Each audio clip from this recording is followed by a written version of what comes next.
Hey guys, welcome back to my weekly videos. If you've never been to my page before, my name is Sarah and I make videos on self-development and faith-based content. And oftentimes I just come on here and share with you guys my thoughts and feelings. And for this video for today, it's actually very unscripted and very spontaneous, but I just wanted to share with you guys my personal opinion or my personal strategy of how I disagree with people in a healthy way. So basically the reason I wanted to talk about this is because obviously this year with everything going on, a lot of people are sharing their opinions online right now and probably, to each other as well. And we all have family and friends who we're not always on the same page on with politics and religion and with all of these social injustices and different things going on. So I wanted to share with you guys the way that I personally handle these types of conflicts to gain some perspective.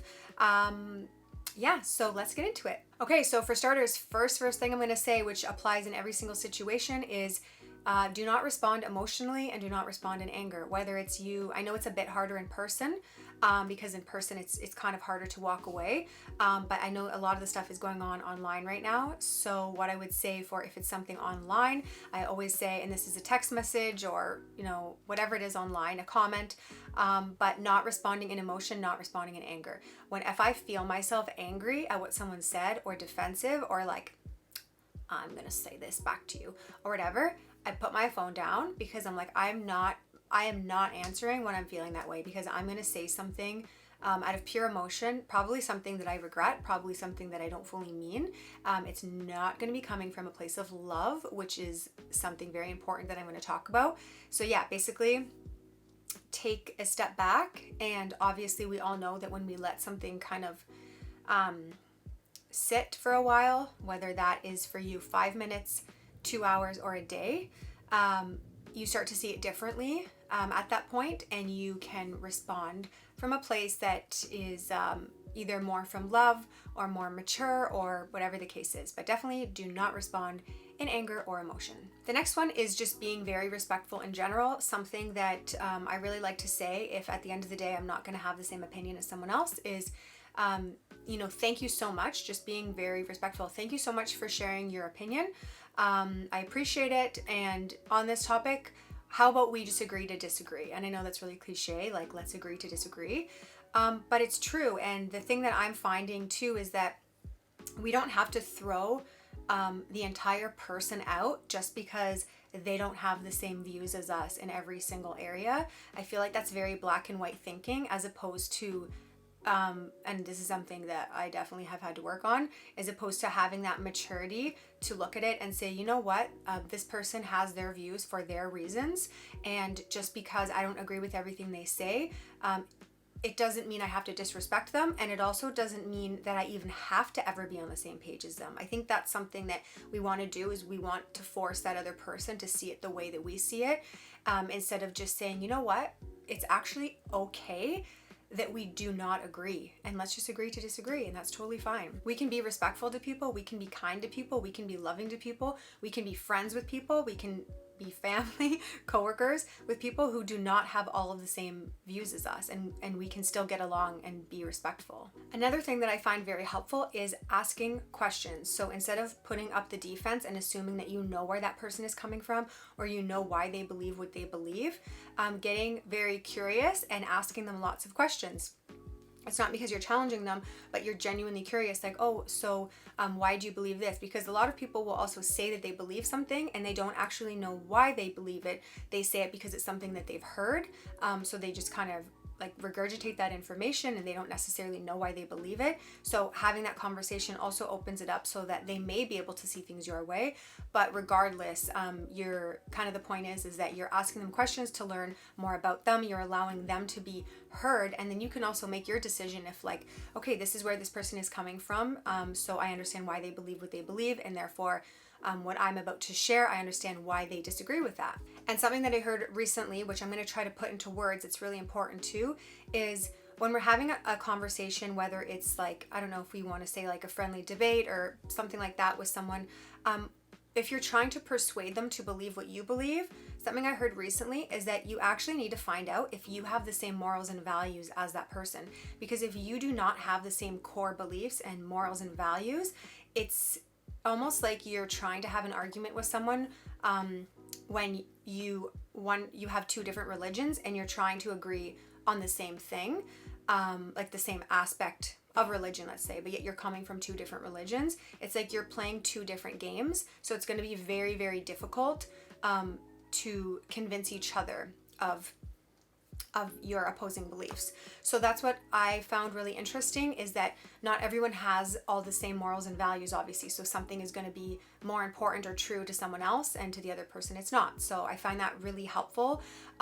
If it's maybe someone in your family, maybe it's your spouse, maybe it's your I don't know, whoever it is that's close to you, a coworker, or maybe it's someone really close to you like your spouse that you want to be on the same page as, with religion or politics or whatever it is. And again, once you find out what that person's morals and values are, it is more difficult to then be able to be on the same page as that person if you don't have the same core beliefs. At the end of the day, you don't win people's views with hate. That's what I really found, is again, whether it's religion or politics, or I can't even think of another example, but obviously those are two very, very controversial, sensitive topics.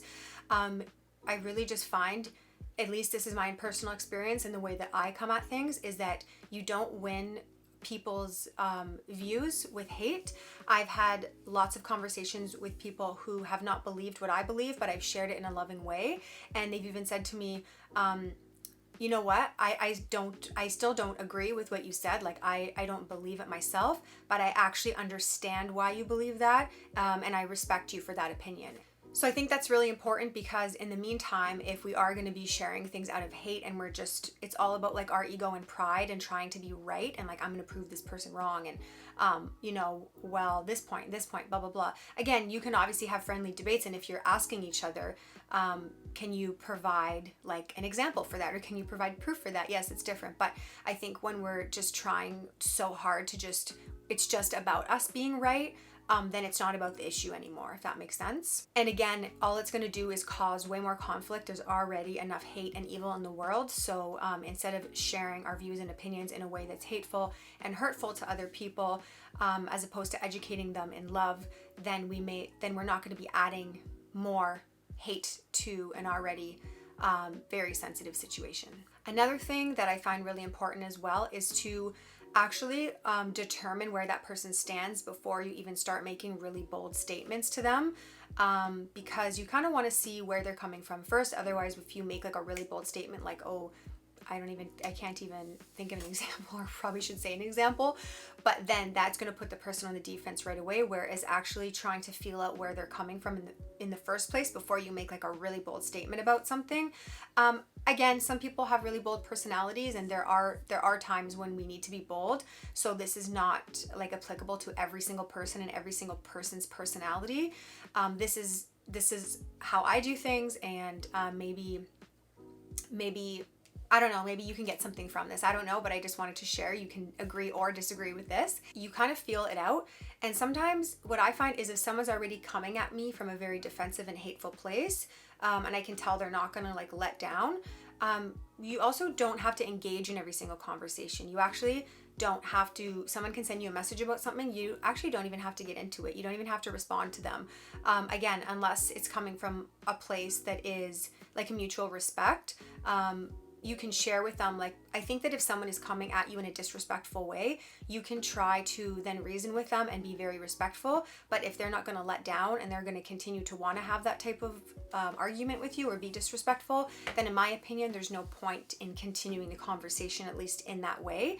And so, yeah, just as a reminder too, that you also don't have to respond to everything that someone says to you either.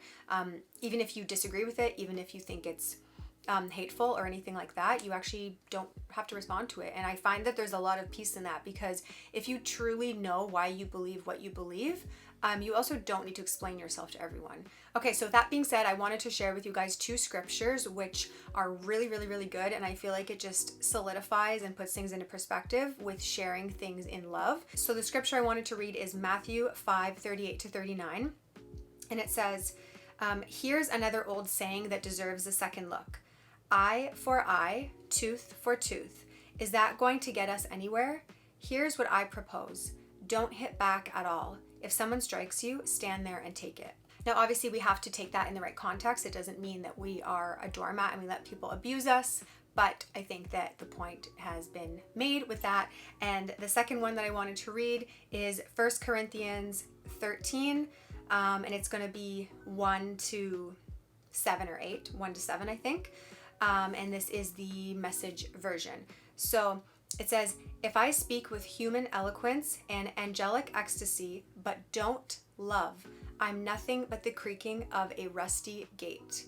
If I speak God's word with power, revealing all his mysteries and making everything plain as day, and if I have faith that says to a mountain, jump, and it jumps, but I don't love, I'm nothing.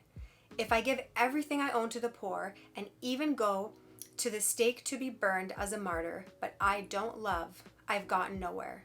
So no matter what I say, what I believe, and what I do, I'm bankrupt without love. And really, at the end of the day, if we really want our views and our opinions to be heard, if we're really concerned, like I've said before, like I obviously share my opinions online. I do have strong opinions, but I do try to share them in a way that is loving and that can help people to see where I'm coming from. Because at the end of the day, it shouldn't be about being right. It should be about us genuinely being concerned for the world and wanting to share information. And if that's the case, then we're going to do it out of a way that's loving. We're going to do it out of a way that is respectful to other people, that's respectful to their views, that we want to find out more about them, what they believe, why they believe what they believe. And if we just don't, at the end of the day, agree, we don't have the same morals and values, that's also okay. We don't have to throw the entire person out with it. And we can agree to disagree, and we don't have to get into an argument with every single person. So that's what I wanted to say for today. Again, this is very unscripted. I kind of just wanted to share this with you guys. Again, you can take it or leave it, but I wanted to share it. And if you like this video, then please share it. And I'll see you guys next week. Mwah.